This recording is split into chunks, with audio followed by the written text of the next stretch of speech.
بسم اللہ الرحمن الرحیم۔ ایک صاحب نے سوال کیا ہے کہ اگر کوئی شخص طویل عرصہ زندگی میں حرام کمائی کما رہا ہو اور اسی حرام مال سے کاروبار کیا ہو، گاڑی وغیرہ خرید لی، اب آمدنی کا ذریعہ گاڑی اور کاروبار ہے اور اس گاڑی سے حلال کمایا جا رہا ہے، اس کمائی کا کیا حکم ہے؟ پہلے اولاد کی پرورش بھی حرام مال سے کی ہے، اب اولاد کی پرورش حلال کمائی سے ہو رہی ہے۔ یہ آج ہمارے معاشرے کا ایک بہت بڑا مسئلہ ہے۔ اس کے لیے سب سے اہم بات جو اللہ تعالیٰ نے ان صاحب کو ہدایت عطا فرمائی کہ جی میں نے حلال کاروبار شروع کر دیا، اب حلال کما رہے ہیں، تو جو اولاد کو کھلا دیا، جو اولاد کو پہنا دیا، جو اولاد کا حرام مال سے اس پر خرچے کر دیے، وہ تو ہو گیا ختم، واپس نہیں آ سکتا، وہ تو واپس نہیں کیا جا سکتا، تو اس پر توبہ و استغفار جو بس میں نہیں ہے۔ اب بس میں کیا ہے کہ جتنا حرام مال موجود ہے اس سب سے اپنی جان چھڑانے کی کوشش کریں، آہستہ آہستہ۔ مثال کے طور پر اگر کسی سے رشوت لی تھی وہ اس کو واپس کر دیں، اگر کسی بہن کا، بیوی کا، کسی کا حق مارا تھا، آہستہ آہستہ وہ حق واپس کر دیں، نیت کریں، تھوڑا تھوڑا کر کے کر لیں۔ اگر موت بھی آ گئی نا اس حال میں اور اس نے حرام مال لوگوں کا واپس نہیں کیا، تو ایسی صورت میں اللہ اس کو معاف فرما دے گا، کیونکہ اس نے کوشش شروع کی ہوئی تھی۔ اس لیے دو باتیں ہو گئیں، جب بھی حرام مال بندہ استعمال کر لے اللہ اس کو ہدایت دے، تو اب نمبر 1 جو واپس نہیں کر سکتا اس سے تو کیا کر لے، توبہ و استغفار، اور جو واپس کر سکتا ہے اب اس میں 2 صورتیں، پتہ نہیں وہ بندہ بھی مر گیا، اس کی اولاد کا بھی پتہ نہیں، جس کا حق دینا تھا، جہاں سے حرام مال کمایا تھا، تو ایسی صورت میں اس حلال مال کو صدقہ کر دے، ثواب کی نیت نہ کرے۔ یہ میں وہ حل بتا رہا ہوں جب بندے کو پتہ ہی نہ چلے کہ میں کیسے واپس کروں، کس کو واپس کروں، کوئی نظر ہی نہیں آتا، ملتا ہی کوئی نہیں، تو ایسی صورت میں اس کا حل کیا ہے کہ اس حرام مال کو اللہ کے لیے اللہ کسی غریب کو دے دے، بس اس کے ذمے سے نکل جائے گا انشاءاللہ۔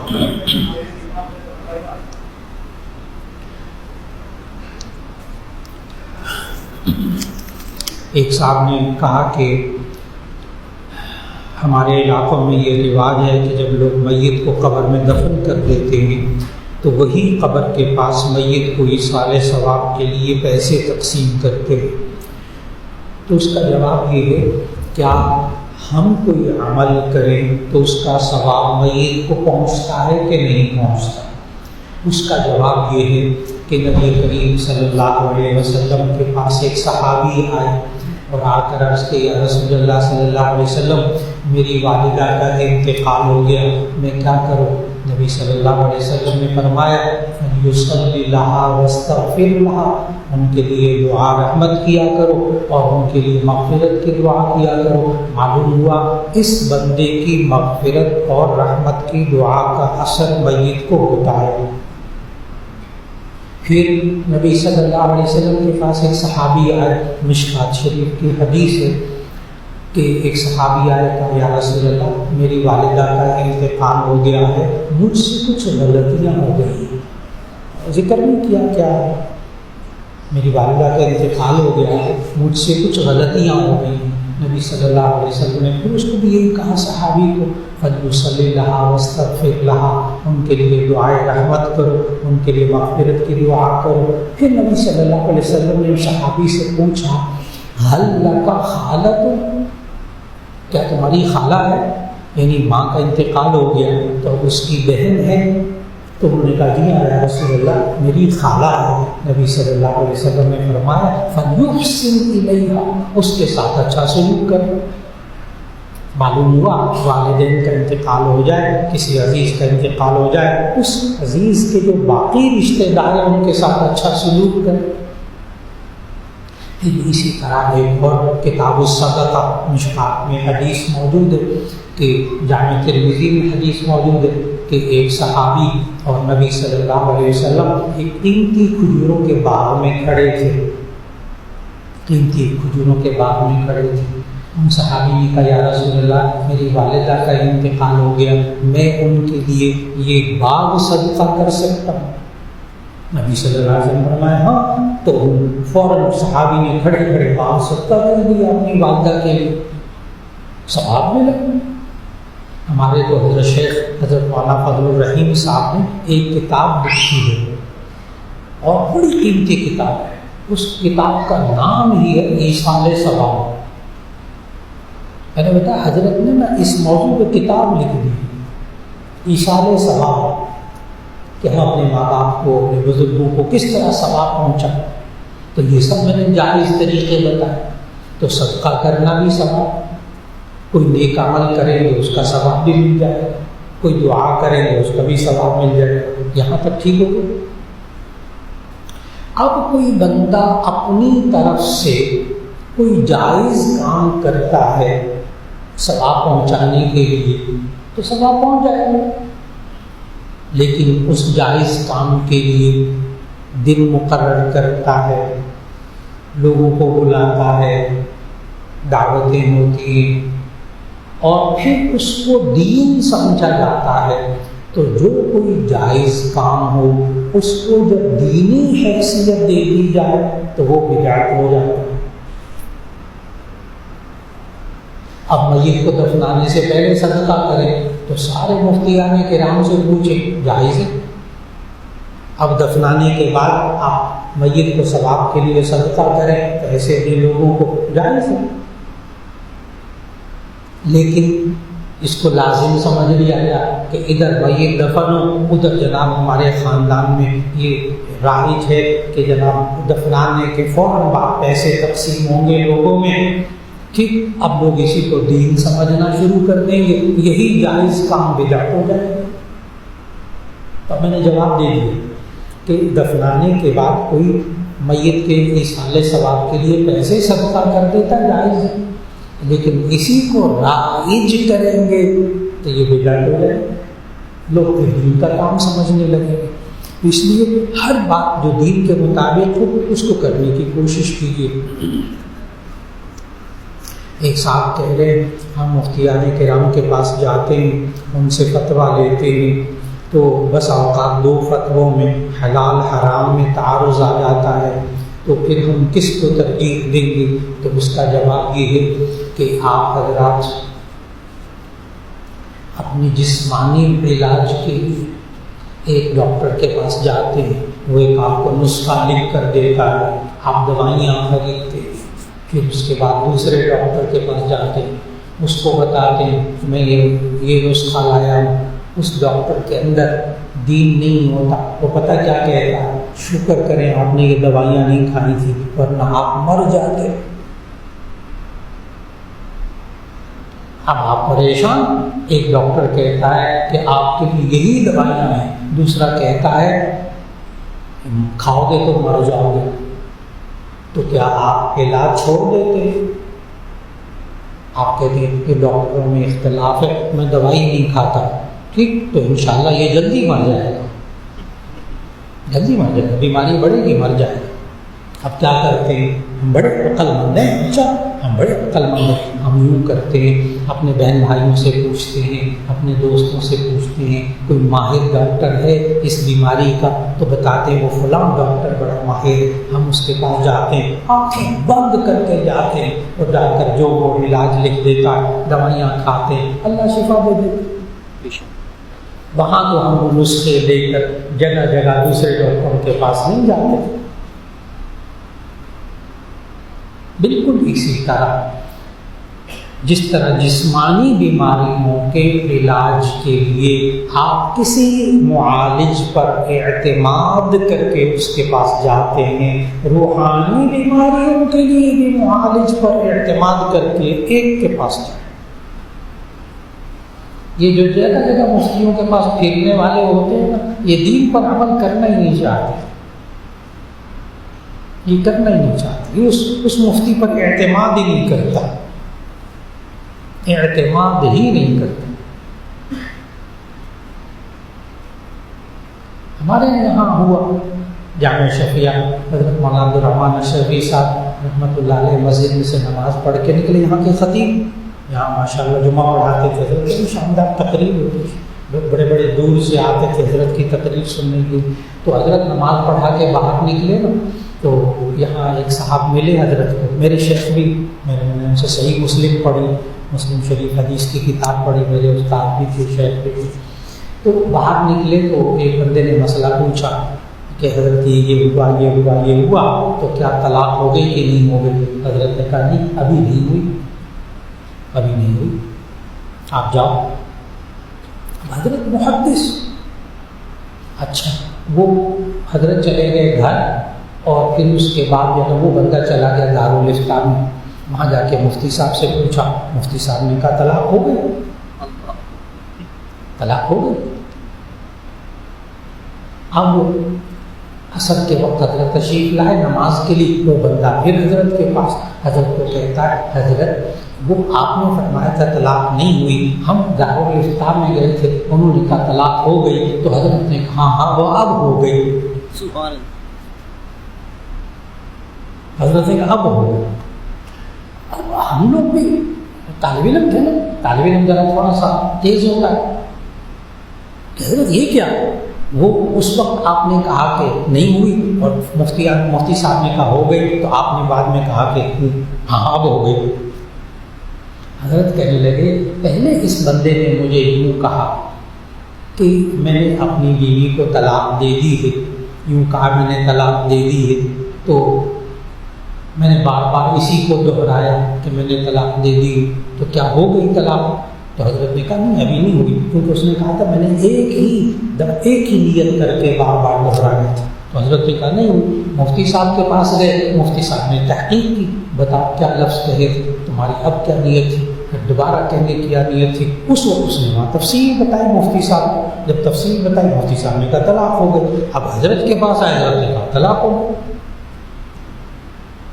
میرا خیال ہے بات بڑی اچھی طرح، ہم لوگ تو پھر تحقیق میں لگ گئے نا، حضرت یہ کیا ہوا؟ تو حضرت نے بات کھول دی کہ ایک ہی بندے کے پاس جا کر آپ کا بیان ہوگا، وہ کچھ اور جواب دے گا، دوسرے کے پاس جا کر بیان کچھ اور ہوگا، بات بدل جائے گی۔ تو بالکل اسی طرح ہمیں چاہیے کہ ہم آرام سے جب بھی مسئلہ پوچھنا ہو، یعنی شفیع دارالافتاء صبح سے شام تک مفتیان کرام موجود ہوتے ہیں، آئیں ان سے پوچھیں، اس کے مطابق عمل کریں، بس بات مکمل ہو گئی۔ دیکھیں ماں باپ لڑکی کا عیب نہ بتائیں اور بعد میں شادی کی بات پتہ چلے تو وہ طلاق ہو رہی ہو تو ختم کا ذمہ ہے نا۔ جی بھائی صاحب نے ایک سوال کیا ہے کہ اگر میاں بیوی کی شادی ہو گئی لیکن لڑکی والوں نے لڑکی کے اندر ایک عیب بتایا تھا، ایک عیب تھا وہ نہیں بتایا، لڑکی والوں نے لڑکے والوں کو ایک عیب تھا لڑکی میں وہ نہیں بتایا، جب شادی ہو گئی بعد میں اسی عیب کی وجہ سے طلاق تک نوبت پہنچ گئی۔ اب فرماتے ہیں کیا اس لڑکی کو حق مہر دینا ہوگا یا نہیں؟ تو اس کا جواب یہ ہے کہ نہ بتانے پر ان کو گناہ تو ہوگا، لیکن چونکہ نکاح ہو چکا تھا، رخصتی ہو گئی، تو ایسی صورت میں بعد میں اگر اس عیب کی وجہ سے طلاق ہوتی ہے تو اس کو حق مہر کو دینا ہوگا۔ یہ کہنا کہ انہوں نے عیب نہیں بتایا تھا، نہیں، نکاح تو ہو گیا، اگر نکاح ہی نہ ہوتا پھر حق مہر بھی لازم نہ ہوتا۔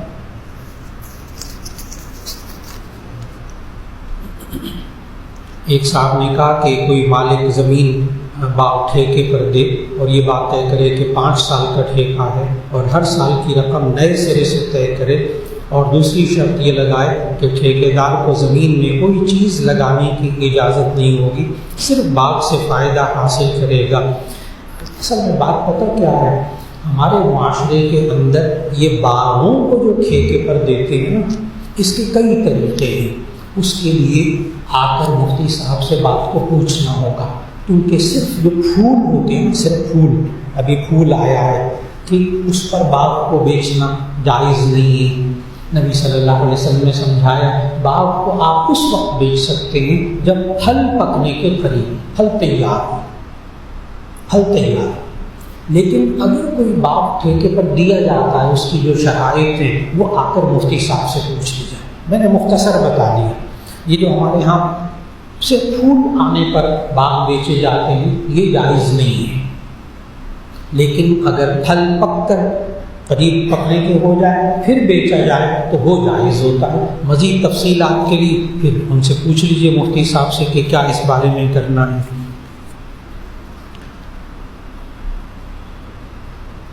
ایک صاحب نے کہا 4 بھائی ہیں، 2 زمین کی گندم وغیرہ سنبھالتے ہیں، 2 نوکری کرتے ہیں، ابھی یہ 4 بھائی مال تقسیم کرنا چاہتے ہیں، تو کیا جس نے زمین سنبھالی ہے کیا وہ دوسرے کی پینشن میں شریک ہو سکتا ہے؟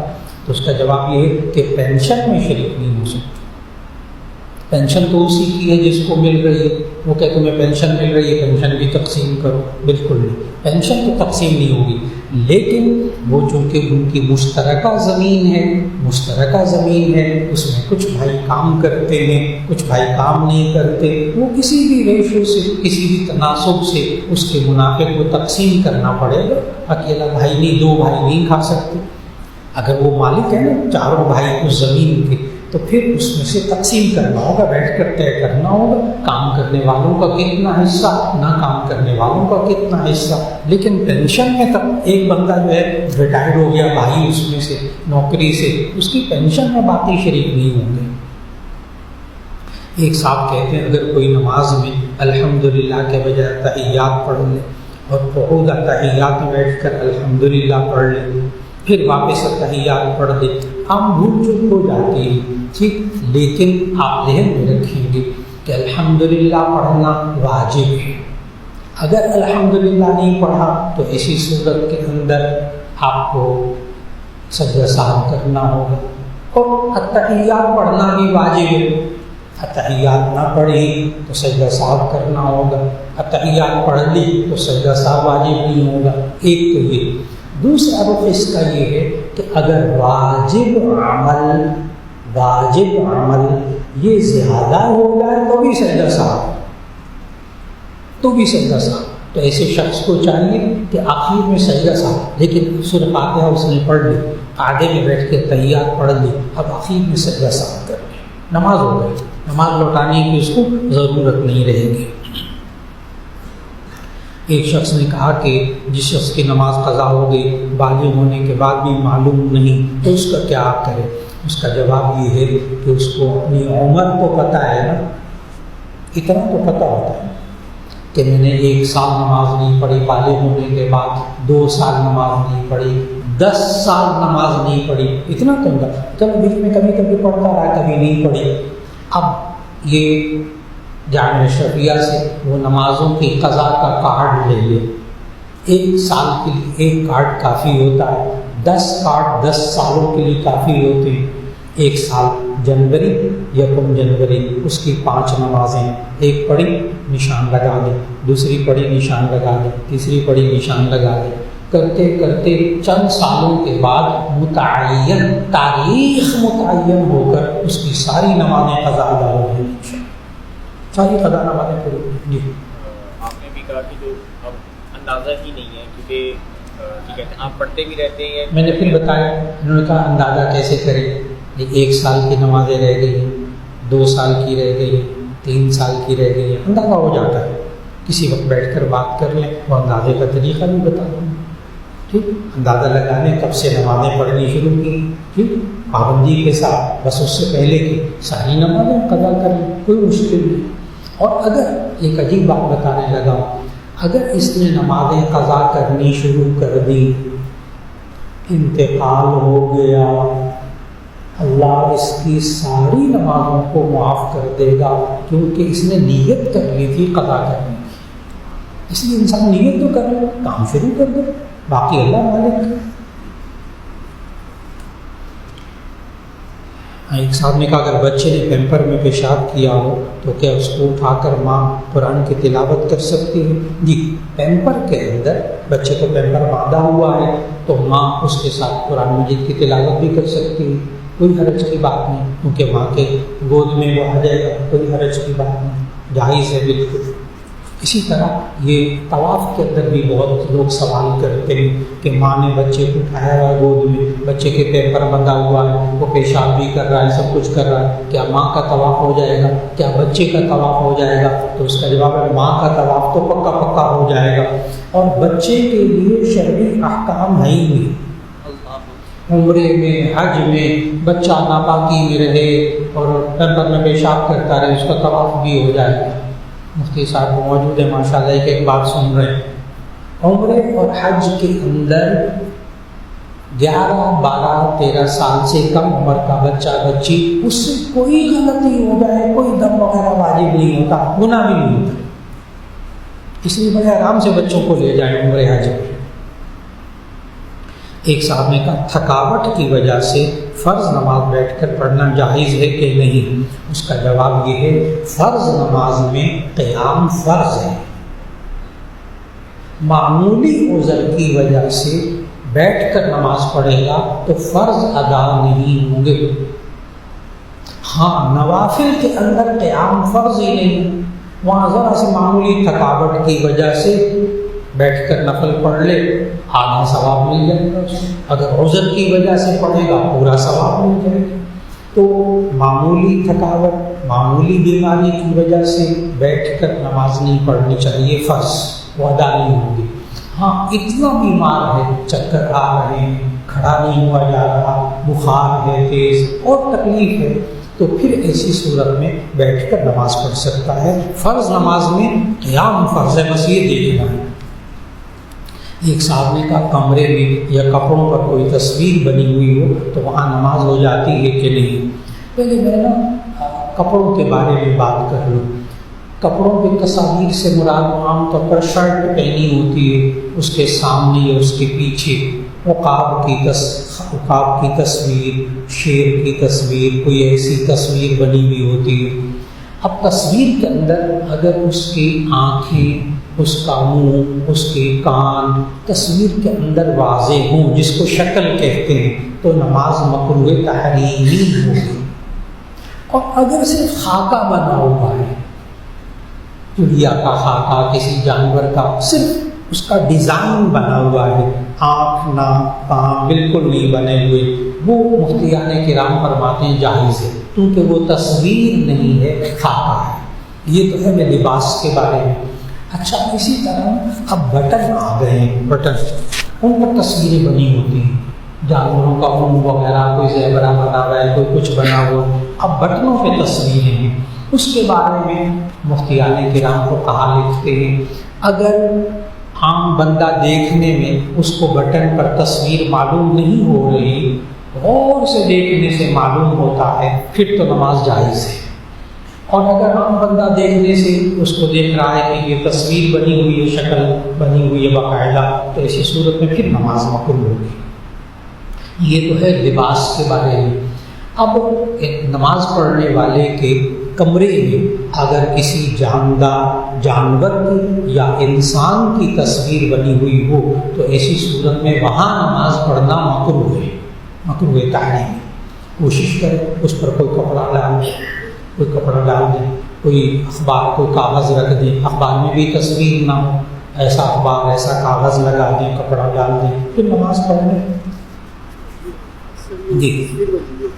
جی، یہ بھائی صاحب نے مجھے دکھایا، ایک شرٹ دکھائی ہے جس پر گھوڑے کا خاکہ بنا ہو، اس کو کہتے ہیں خاکہ، جس میں ناک، کان، آنکھیں بالکل نہیں بنی ہوئی۔ یہ جرابوں پر بھی آج کل گھوڑے کی اور شرٹوں پر بھی گھوڑے کا سا خاکہ سا بنا ہوتا ہے، تو اگر خاکہ بنا ہو تو پھر نماز جائز ہوگی۔ ایک صاحب نے کہا کہ میرے آفس کے قریب ایک دوسرے مسلک کی جماعت مسجد ہے، میں اکثر نماز پڑھ لیتا ہوں، تو وہاں کبھی کبھی عصر کی نماز مثل اول میں پڑھتے ہیں، یعنی اب جو عصر کے وقت سے پہلے، تو کیا میں وہاں عصر کی نماز پڑھ سکتا ہوں؟ تو اس کا جواب یہ ہے کہ امام ابو حنیفہ رحمہ اللہ کے نزدیک عصر کی نماز کا وقت شروع ہوتا ہے 2 مثل سائے کے بعد، یعنی آپ 1 فٹ لکڑی گاڑیں، اس کا سایہ جب 2 فٹ ہو جائے گا تب آپ عصر کی نماز پڑھیں گے۔ تو اس لیے آپ حضرات حرم شریف میں جاتے ہیں، کیونکہ فقہا کا اختلاف ہے۔ امام ابو حنیفہ رحمہ اللہ کے نزدیک یہ مثل ثانی ظہر کا وقت ہے، صاحبین امام ابو یوسف امام محمد رحمہ اللہ اور دوسرے ائمہ کے نزدیک یہ عصر کا وقت ہے۔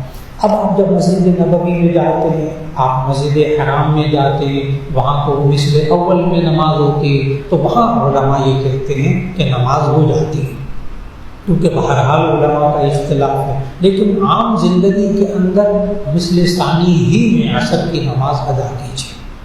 ہمارے جامعہ شفیہ میں بھی اور تمام ہماری مساجد جتنی ہمارے اکابر کی ہیں، میں عجیب بات بتانے لگا ہوں آپ کو کہ ظہر کے اس وقت میں مثل ثانی میں، یعنی تقریباً اب 3 بجے سے لے کر اور تقریباً 4:30 3:15 سے لے کر 4:30 بجے تک یہ مثل ثانی کا وقت ہے۔ اس میں اختلاف ہے فقہا کا، ایک کہتے ہیں ظہر کا وقت ہے، ایک کہتے ہیں عصر کا وقت ہے۔ تو جو میں بڑی مزیدار اور عجیب بات بتا رہا تھا نا، وہ یہ کہ ہمارے اکابر کہتے ہیں کہ اس وقت میں کوئی نماز نہ پڑھو۔ چنانچہ جامعہ شفیہ میں کبھی بھی اس وقت میں نماز ہوئی بھی نہیں، یا عصر پڑھیں گے تو مثل ثانی کے بعد، تاکہ سب کے نزدیک عصر کی نماز ہو جائے، اور ظہر کی نماز پڑھتے ہیں ایسے وقت میں جس میں سب کے نزدیک ظہر کی نماز ہو جائے۔ یہ ہے کمال، یہ ہے امت کو جوڑنے والی بات، امت کو جوڑنے والی بات کہ جس وقت میں اختلاف ہے اس میں کوئی نماز نہ پڑھے۔ جی اکثر دفعہ جو آپ نے نماز جمع کرنی ہوتی ہے، جب آپ نماز جمع کرتے ہیں یعنی کہ ظہر کے ساتھ آپ عصر جب پڑھ رہے ہوتے ہیں، تو اس میں بھی ہم نے یہ دیکھنا ہوتا ہے کہ مثل ثانی جو آپ نے بتایا کہ اس میں بھائی صاحب کا ایک سوال ہے کہ اگر ہم 2 نمازوں کو جمع کر کے پڑھنا چاہیں تو کیا یہ جائز ہے؟ تو اس کا جواب غور سے سنیے، 2 نمازوں کو اکٹھا کر کے پڑھنا۔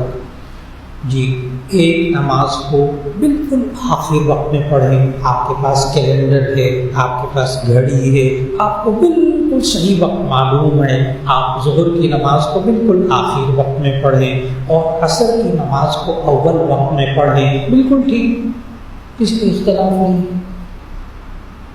اختلاف کس میں ہے؟ ایڈوانس نماز پڑھنے، بس اتنی سی بات، ایڈوانس وقت سے پہلے، ابھی وقت ہوا ہی نہیں، عصر کا وقت ہوا ہی نہیں، تو کیا عصر کی وقت پڑھ لیں؟ کیا ابھی عشاء کا وقت ہوا ہی نہیں تو مغرب کے ساتھ پڑھ لیں؟ تو ایڈوانس نماز یعنی وقت سے پہلے۔ کیوں؟ اللہ تعالیٰ نے قرآن مجید میں سورہ بقرہ میں یوں فرمایا، وجہ بھی میں قرآن سے دلیل دے رہا ہوں، ان الصلاۃ کانت علی المؤمنین کتابا موقوتا، نماز ایمان والوں پر وقت مقررہ میں فرض ہوتی ہے۔ ابھی نماز کا وقت ہی نہیں ہوا، آپ پر فرض ہی نہیں ہوا، آپ پڑھ کیا رہے ہیں؟ اس لیے آپ وقت نہیں ہوا نماز نہ پڑھیں بالفرض۔ آپ کو اگر اندیشہ ہے، آپ کو اندیشہ ہے کہ آپ بس میں بیٹھ گئے، ہوائی جہاز میں بیٹھ گئے تو آپ کی یہ نماز فوت ہو جائے گی، ٹھیک، اس اندیشے سے بھی ایڈوانس نماز نہ پڑھیں۔ کیوں؟ ابھی آپ پر نماز فرض نہیں ہوئی، آپ کی نماز قضا ہو جائے، پھر قضا نماز آپ پڑھیں گے تو کم از کم سب کے نزدیک آپ کی نماز ادا ہو جائے۔ اس لیے ایڈوانس پڑھ کر اختلاف پتہ نہیں ہوئی کہ نہیں ہوئی، اور اگر آپ اس کو وقت گزرنے کے بعد قضا کریں گے سب کے نزدیک ہو گئی، تو جو سب کے نزدیک ہو گئی وہ کیوں نہیں کرتے؟ اختلاف سے بچ جائیں، آسان بات۔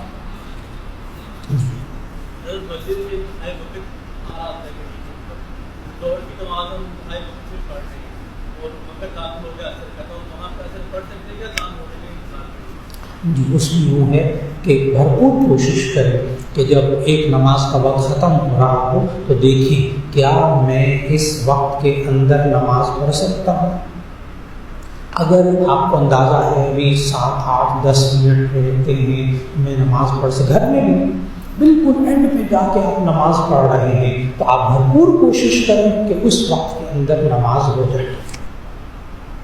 لیکن بعض نمازوں کے اوقات ایسے ہیں کہ ان کے اندر اگر اگلا وقت داخل ہو گیا، نماز کا وقت ختم ہو گیا تو نماز ختم ہو گئی، فاسد ہو گئی. جیسے فجر کی نماز پڑھ رہے تھے، سورج نکل آیا، 1 رکعت کے بعد وہاں نماز ختم، بعد میں قضا کریں. تو اس لیے احتیاط کیا ہے کہ اگلی نماز کا وقت شروع ہو جائے تو ایسی صورت میں بس اپنے آپ کو روک لیں.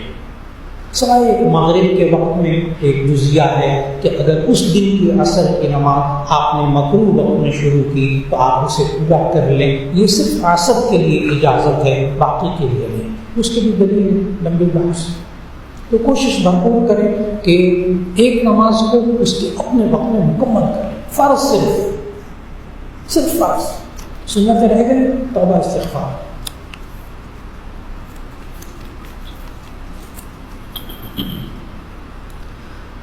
بعض لوگ نا اختلافی سوال کر لیتے ہیں. ہماری اس مجلس میں نا اختلافی سوال، یہ فرقہ وارانہ سوال، اس کی اجازت نہیں ہے. اور اسی طرح جو سیاسی سوال ہوتے ہیں اس کی اجازت نہیں ہے.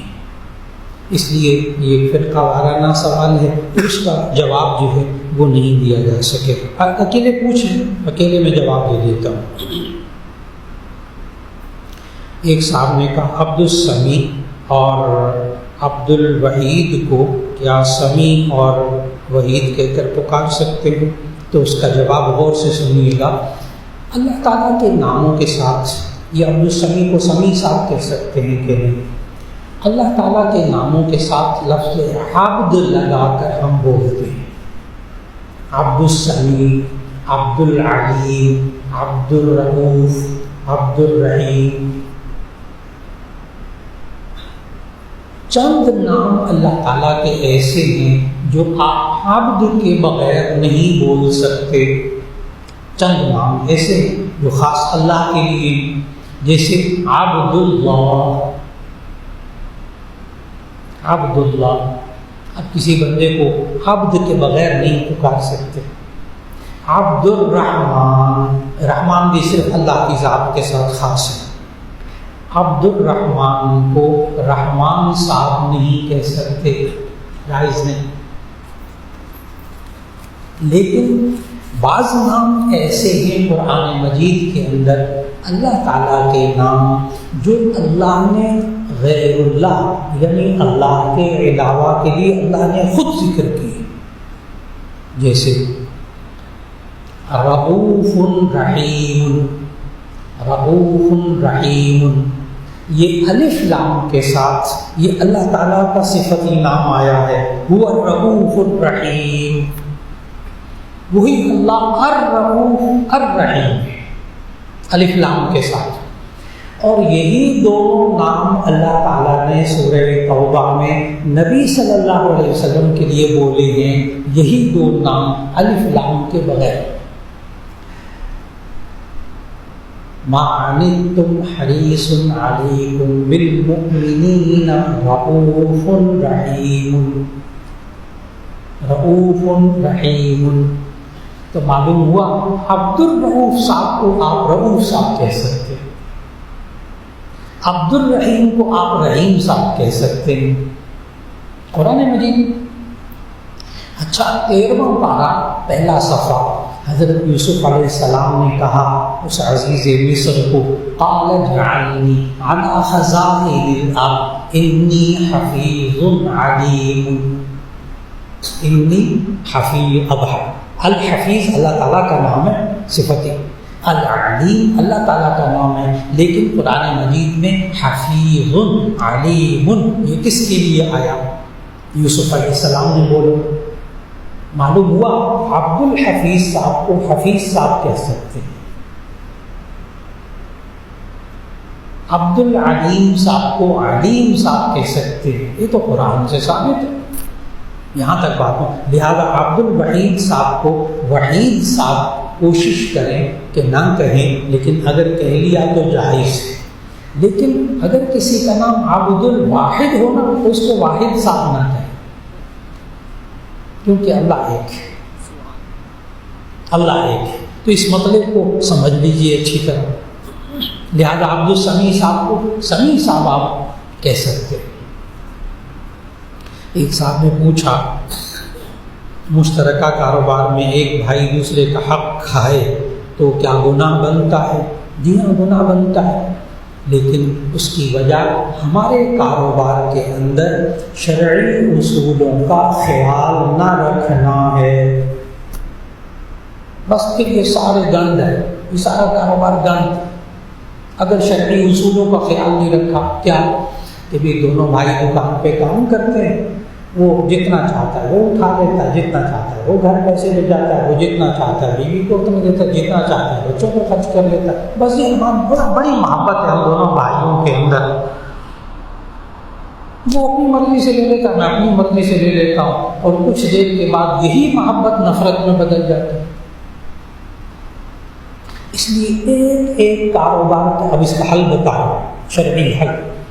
ایک ایک کاروبار کرنے والا جو اپنے 2-3 بچوں کو کاروبار میں لگائے رکھتے ہیں اور ان کا حق متعین نہیں کرتے، ان کی آمدنی میں مشاہرہ، تنخواہ، ان کا شیئر مقرر نہیں کرتے، وہ سارے گناہ کا کام کر رہے ہیں، سارے گناہ کا کام. آخر میں جا کر ایک دوسرے سے لڑنے والے گے. آخر کار یہی ہوگا. اس کا حل کیا ہے؟ 2 کام کریں، بس 2 کام. نمبر 1، اس کاروبار میں یہ باپ اپنا اور جو بچے وہاں کام کر رہے ہیں ان سب کا شیئر مقرر کرے. نمبر 1، ہر بچے کا شیئر مقرر کرے. یہ کاروبار 4 بچے ہیں، 4 بچے ہیں، 40 لاکھ کا مال ہے. ٹھیک، 4 بھائی کام کر رہے ہیں، 40 لاکھ کا کام ہے، تو 10-10 لاکھ ہر ایک کا شیئر. یہاں تک سمجھ میں آ گئی. نمبر 2 کام، اس کاروبار میں جتنا منافع آتا ہے اس میں ہر ایک بچے کی تنخواہ مقرر کر دیں، چاہے یومیہ، چاہے ہفتہ وار، چاہے مہینے کی تنخواہ مقرر کریں. بس اس کاروبار میں بھائی جھگڑیں گے نہیں کبھی. یہ نہیں اپنی مرضی سے بڑا بھائی وہ کھا لے، یہی ہوگا لڑائی ہوگا. تو 2 کام کریں، شیئر مقرر کریں اور ساتھ تنخواہ مقرر کریں. بس اتنا ملے گا، آپ کو اتنا، آپ کو اتنا، آپ کو اتنا. پھر وہ کاروبار بڑے سکون سے چلتے ہیں. ایک صاحب نے کہا حضرت ابراہیم علیہ السلام ایمان کی پختگی کی نشانی مانگ سکتے ہیں، اللہ تعالیٰ کو پرندہ زندہ کر کے دیا، ہمیں کیوں نہیں دکھا؟ کیا ہمیں بھی ایمان کی ضرورت نہیں؟ اچھا، یہ کہہ رہے حضرت ابراہیم علیہ السلام نے کہا تھا نا، قال ربی ارینی کیف تحیی الموتى قال اولم تؤمن قال بلى ولكن ليطمئن قلبي قال فخذ 4 من الطير فصرهن إليك ثم اجعل على كل جبل منهن جزءا ثم ادعهن يأتينك سعيا.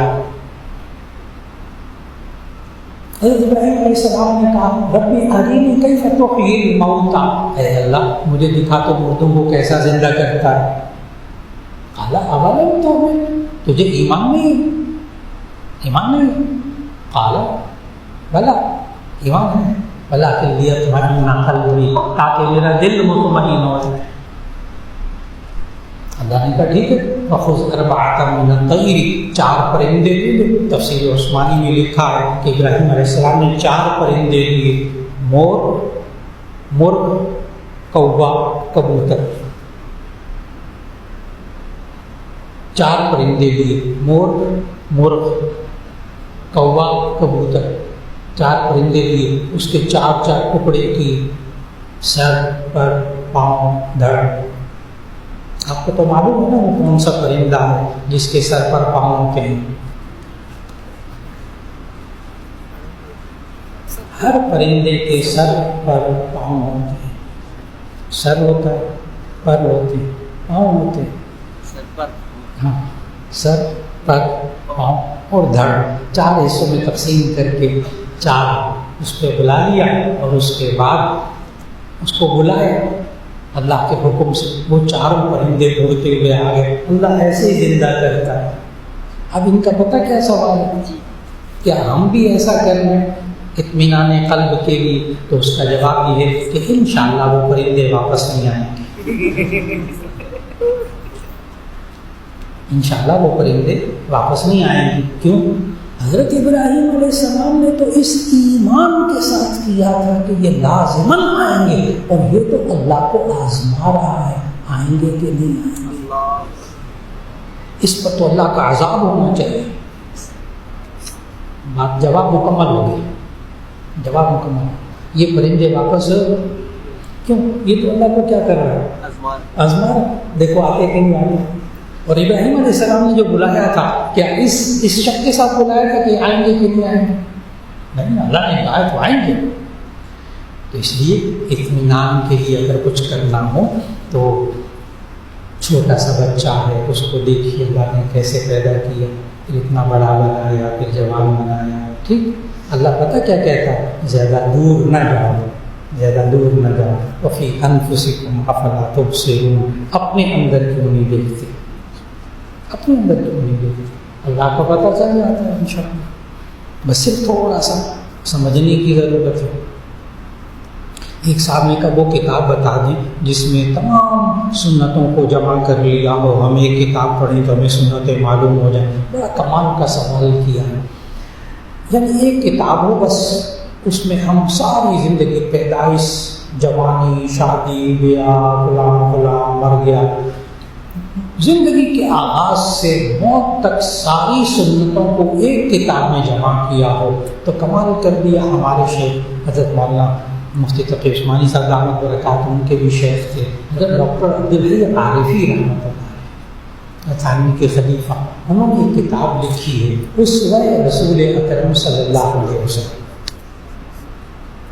ہاں مل جاتی ہے اردو میں بھی, اب اس کا انگریزی میں بھی ترجمہ ہو گیا, کئی زبانوں میں ترجمہ ہو گیا. چھوٹی سی کتابیں اپنے پاس رکھ لیں اور نشان لگاتے جائیں, بچپن سے لے کر اب تک کس کس سنت پر عمل ہوا, جس پر نہیں ہوا اس پر عمل کر لیں. تو یہ کتاب کمال کی کتاب ہے, اسوہ رسول اکرم صلی اللہ علیہ وسلم, اور لکھنے والے ہیں ڈاکٹر عبدالحی عارفی رحمۃ اللہ علیہ. ایک صاحب نے کہا کہ درود شریف پڑھنے سے غم اور گناہ دور ہو جاتے ہیں, اور 3000 مرتبہ درود پڑھنا فضیلت ہے یا نہیں؟ اس کا جواب یہ ہے کہ جہاں تعداد اللہ اور اس کے رسول صلی اللہ علیہ وسلم نہیں بتائی نا, وہاں آپ کھلا پڑھتے ہو, اور جہاں تعداد بتائیے وہاں تعداد پر عمل کریں. جیسے 33 بار الحمدللہ کہنا, 33 بار سبحان اللہ کہنا, 34 بار اللہ اکبر کہنا. اب یہ تعداد نبی صلی اللہ علیہ وسلم نے بتائی نا تسبیح فاطمی میں, تو تعداد پر عمل کر لیں. اور اگر آپ زیادہ تعداد میں پڑھنا چاہتے ہیں تو کسی بزرگ سے پوچھیں.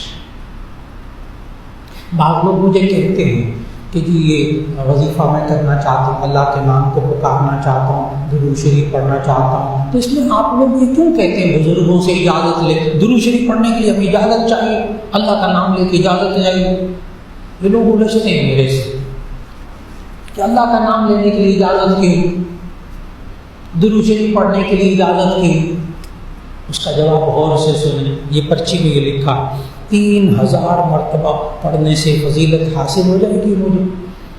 اب میرے پاس بہت سے حضرات, ہمارے مشائخ کے پاس لوگ آتے ہیں, کہتے ہیں حضرت مجھے غصہ بہت آ رہا ہے آج کل, اور بیوی سے میں بہت لڑ رہا ہوں, اور کاروبار بھی ٹھپ ہو رہا ہے, اور میرا دل بھی نہیں اب لگتا, اور رات کو نیند بھی نہیں آتی. اب ہم لوگ بھی پریشان ہوتے ہیں, کیا مصیبت ہے اس کو بیچارے. پھر اس سے پوچھتے ہیں نمازیں پڑھتے ہیں؟ کہتے ہیں جی حضرت 5 نمازیں پڑھتا ہوں پوری. پھر میں کہتا ہوں تلاوت کرتے ہیں؟ جی قرآن مجید کی تلاوت بھی کرتا ہوں. پھر تھوڑی سی آپ بڑھاتے ہیں بات کو. اچھا بھائی کو وظیفے وغیرہ کرتے ہیں؟ وہ کہتا ہے جی 5000 دفعہ یہ پڑھتا ہوں, 2000 دفعہ یہ پڑھتا ہوں, 10,000 دفعہ یہ پڑھتا ہوں. وہ دماغ میں ہو گئی خشکی, اب بیوی سے بھی لڑ رہا, رات کو نیند بھی نہیں آ رہی اور وظیفے لگا کے. اب پوچھنا پڑے گا کسی عالم سے کہ میں وظیفوں کی مقدار بڑھاؤں, کم کروں, کیا کروں؟ 1 دفعہ 2 دفعہ 10 دفعہ درود شریف پڑھنے کے لیے اجازت لینے کی ضرورت نہیں ہے. یہ جو ہے نا 1000 2,000 10,000 یہ بغیر پوچھے نہ کریں, یہ بغیر پوچھے نہ کریں. اس لیے کہ آپ کو نہیں پتہ چلے گا, آپ کی نیند اڑ جائے گی, مزاج میں چڑچڑاپن پیدا ہو جائے گا, پتہ نہیں کیا کیا تبدیلیاں آ جائیں گی. اور یہ بندہ لگا ہوا ہے کہ نہیں میں تو اتنی 1000 دفعہ پڑھ رہا ہوں. یہ ہے پوچھنے کی بات. تو اللہ کا نام لینے کے لیے, مسنون دعائیں پڑھنے کے لیے کسی سے پوچھنے کی ضرورت نہیں, کسی سے اجازت کی بھی ضرورت نہیں. اجازت کی کب؟ جب مقدار بڑھ جائے, اس وقت احتیاط کریں. والد وغیرہ بھی تسبیح پڑھتے ہیں, جی والد وغیرہ بھی تسبیح پڑھ رہے ہیں اور وہ آگے فوت کے ٹائم وائف کو دے دیں, اس کے بعد وہ بچے کو وائف یعنی والدہ دے دیں, وہ پڑھنے. بھائی صاحب نے پوچھا ہے کہ اگر ایک والد کوئی تسبیح کرتے ہیں, وہ خاص کسی بزرگ میں بتائیں 100 دفعہ, انہوں نے اپنی بیوی کو بتایا, بیوی نے آگے بچوں کو بتایا, اور خاندان میں وہ چلتا رہا وظیفہ, بہت اچھا مبارک. لیکن جہاں 10,000 20,000 کی بات آئے تو بریکیں لگانا, وہاں پوچھیں. یعنی کہ کثرت ذکر میں مسئلہ نہیں, لیکن یہ کہتے ہیں اگر تعداد کثرت ذکر نہیں, کثرت ذکر کا حکم ہے, خوب ذکر کرو, لیکن وہ ذکر میں اتنا لگ گیا کہ نیند اڑ گئی, اعصاب ختم ہو گئے, بیوی سے لڑ رہا, بچوں کو مار رہا, ذکر دبا کے, تو اس کا مزاج بدل گیا. اب اس کو کنٹرول کرنا پڑے گا, بڑا مشکل کام ہے جو ہمارے علماء اور ہمارے مشائخ کرتے ہیں. تو اس لیے کثرت ذکر کریں, لیکن پوچھ کر ذکر کریں, اس کے پوچھنے کی ضرورت نہیں ہے. بات مکمل ہے. کہتے ہیں اگر کوئی کسی شخص کی 2 یا 3 رکعتیں, اچھا بہت زیادہ ہو گیا, کسی شخص کی 2 یا 3 رکعتیں رہ جائیں تو وہ کیسے ادا کرے؟ اس کے لیے میں آپ کو آسان سا نسخہ بتانے لگا. 1 رکعت رہ جائے, 2 رہ جائیں, 3 رہ جائیں, 4 میں سے کیسے پڑھیں؟ ایسے پڑھیں کہ اگر ان رکعتوں کو جو امام کے بعد پڑھی ہیں آپ نے, ان کو اٹھا کر شروع میں لگا دیا جائے تو نماز سیدھی ہو جائے. لہذا امام کے بعد جب کھڑے ہوں گے تو سبحانک اللہم پڑھیں گے, پہلی رکعت رہ گئی, سورہ فاتحہ بھی پڑھیں گے, سورت بھی پڑھیں گے, 1 رکعت ہو گئی. 2 رکعتیں رہ گئی تو دوسری رکعت میں سورہ فاتحہ بھی پڑھیں گے اور سورت بھی ملائیں گے, کیونکہ دوسری رکعت یہاں تک سمجھ میں آ. 3 رکعتیں رہ گئی تو تیسری رکعت میں صرف کیا پڑھیں گے؟ سورہ فاتحہ. یہاں تک سمجھ میں آ جائے. تو امام کے بعد باقی رکعتیں کیسے پڑھیں گے کہ اگر ان کو کاٹ کر شروع میں لگا دیں تو نماز سیدھی ہو جائے. سوائے ایک بات ہے کہ آپ نے قاعدہ کرنا ہے امام کی ترتیب سے. بات مکمل ہو, قاعدہ کرنا ہے امام کی ترتیب سے. اچھا, آپ جو پہلی رکعت پڑھیں گے, 3 رکعتیں رہ گئی, تو جو پہلی رکعت پڑھیں گے وہ امام کے حساب سے کون سی ہے؟ دوسری. لہذا اس میں بیٹھیں گے. پھر آپ جب دوسری رکعت پڑھیں گے تو امام کے حساب سے کیا ہے؟ تیسری. نہیں بیٹھیں گے. پھر آپ تیسری پڑھیں گے تو امام کے حساب سے کیا ہے؟ چوتھی. پھر بیٹھیں گے. میرا خیال ہے کہ بات سمجھ میں آ رہی, اس پر سوچیے گا بڑے آرام سے انشاءاللہ. باقی سوالات پھر انشاءاللہ. السلام علیکم و رحمۃ اللہ وبرکاتہ.